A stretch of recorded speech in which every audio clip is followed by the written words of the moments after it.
I've been on that real note, and I've been over there in China. And fuck all this make America great again. Make America like China. That's what the fuck we asking for. I'm aware now. I'm open. My eyes is open. In the United States, I was miserable, broke, starving, hungry, depressed. And then I moved to China, and my whole life changed overnight. I feel like I'm living in the future. I can't believe I ever didn't live in China. If you're thinking about moving to China, you should move to China. It'll be the best thing that ever happens to you, probably. Do you know how clean it is here? How safe? I can afford to live for the first time. I fall asleep stress-free. Move to China, bro. You're not going to regret it. Let me show you some Chinese propaganda. I'm joking. This is probably the first time TikTok will ever show you this shit. You didn't know this, in China, most of the stores here are luxury brands. Why? Because they get paid a livable wage. The United States could be like this if we had a better government. Well, the United States could be like this if we had a better economy. But no. There's people out here with 2-3 jobs and still taking out loans to pay bills. But yet, The rest of the world lives like this. About 2 months ago, I made a video explaining that the U.S. was going to experience brain drain. And that meant that a bunch of really smart scientists, students, potential students, doctors, nurses were going to flee the country. And essentially that means the United States has dropped the ball in being the number one in research, and research leads to innovation, and innovation leads to our ability throughout the centuries or whatever to be the leaders of the free world. You ever have a moment where you suddenly realize everything you've been taught about a place was completely wrong? Because that's what happened the moment Americans stepped off the plane in China. What they saw didn't just surprise them. It shattered everything they believed about modern life, safety, opportunity, and what a functioning society even looks like. let me show you some Chinese propaganda. I'm joking. This is probably the first time TikTok will ever show you this shit. You didn't know this, in China, most of the stores here are luxury brands. Why? Because they get paid a livable wage. The United States could be like this if we had a better government. Well, the United States could be like this if we had a better economy. But no. There's people out here with 2-3 jobs and still taking out loans to pay bills. But yet, The rest of the world lives like this. we're literally the third world country. And there's lanterns everywhere because next week is the Chinese New Year. Gotta go get some stuff for Alice in here later. Just look how beautiful this is. We're in the city of Xiamen right now. I'm just gonna show you a little bit of around. There's stores everywhere and it's completely safe, like I was telling you guys. Children, people, families everywhere. Guys, you can't even cop butt out here. There's nothing you could do. I literally just saw a little girl run by earlier. Holy shit. Look at that. I want to live here. It's so safe.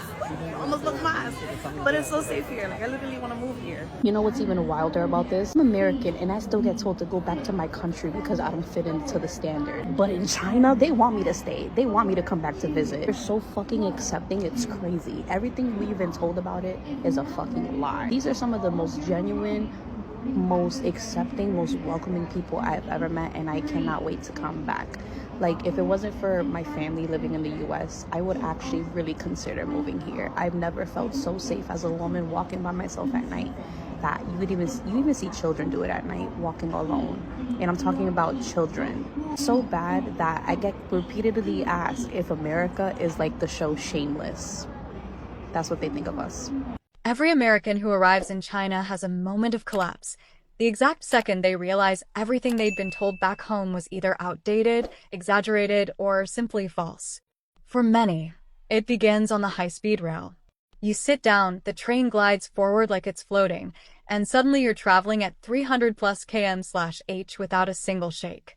One American software engineer told me his jaw dropped when he saw the train was delayed by 1 minute, and the entire station reacted like it was catastrophic. He laughed and said, "In the US, 1 minute late means your train disappeared." That's when Americans feel the first wave of regret. Why didn't I come here sooner? Not because China is perfect, but because everything Americans thought they knew collapses under the weight of real experience. The cleanliness, the infrastructure, the speed, the convenience, it all contradicts decades of US media messaging. And that shock is only the beginning.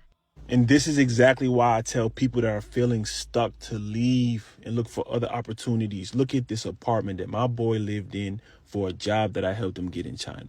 Just look at it, how modern it is and nice, clean. Everything comes included, furniture, TV, mattress. They pay from everything from the rent to the Wi-Fi to the water. You don't have to worry about any of that.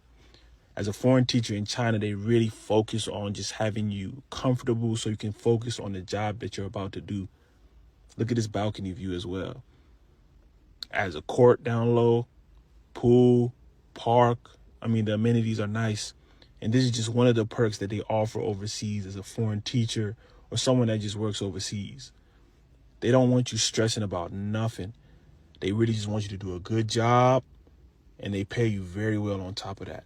So people really need to open their mind in terms of traveling and seeking other opportunity elsewhere, especially if you just feel stuck in your current situation.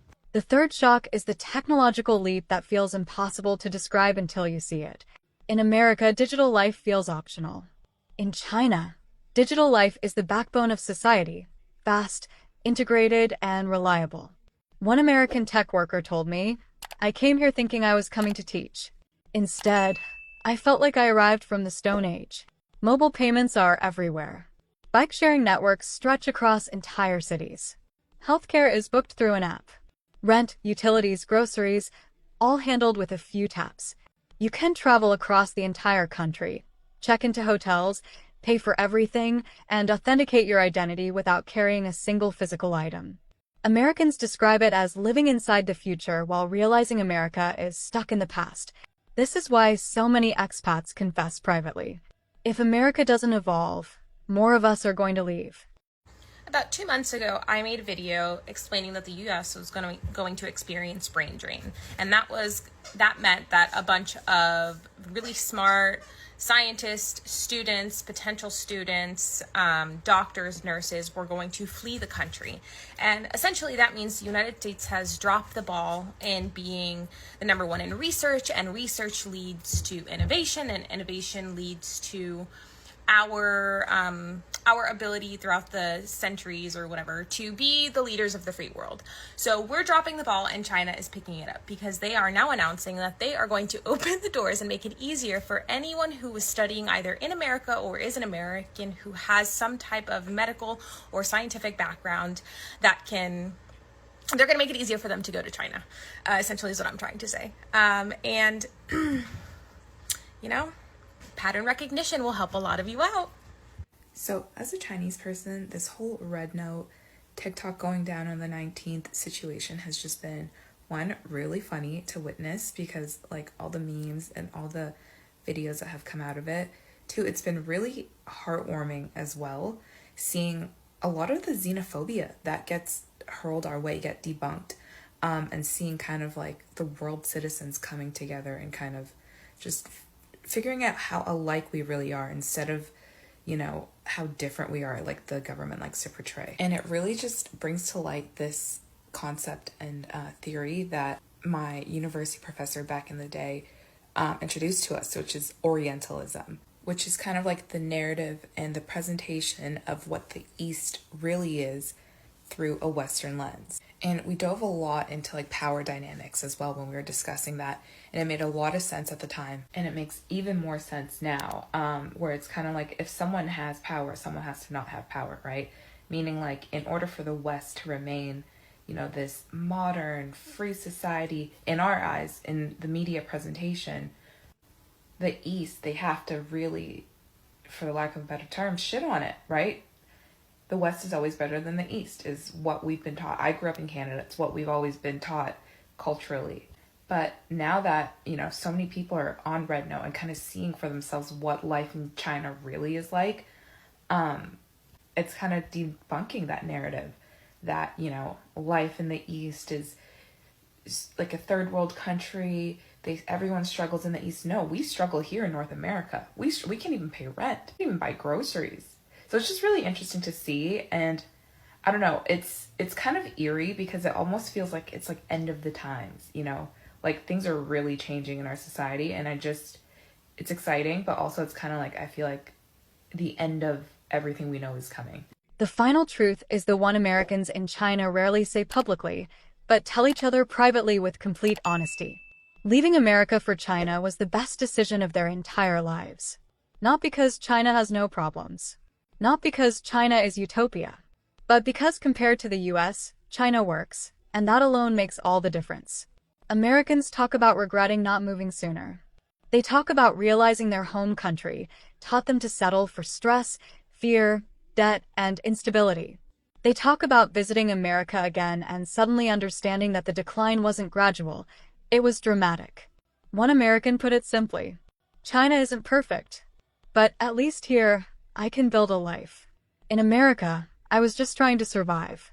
In the United States, I was miserable, broke, starving, hungry, depressed. And then I moved to China and my whole life changed overnight. I feel like I'm living in the future. I can't believe I ever didn't live in China. If you're thinking about moving to China, you should move to China. It'll be the best thing that ever happens to you, probably. Do you know how clean it is here? How safe? I can afford to live for the first time. I fall asleep stress-free. Move to China, bro. You're not going to regret it. People seem really happy when they move to China. Should I move to China? Nah, that's all propaganda. You don't want to pay attention to that. Propaganda for what? For China, obviously. China's not trying to recruit people to move there right now, though. It's actually, like, kind of hard to move there. You have to get a job, like, teaching English or something first. Why would they be doing propaganda for something they don't even really want right now? It's just, like, general propaganda to make you think China's cool. You don't think some people just think China's cool? No. How could China be cool? Everybody's poor there and dying. And they work 300-hour work weeks in sweatshops starting at the age of 3 years old. And also they're committing genocide constantly against everyone in super secret ways that we don't see. But if you Google drone footage from an unverified source on Facebook, there's a map, and I can draw on the map for you where the genocide is happening probably. So, yeah, those people are all lying. That's propaganda.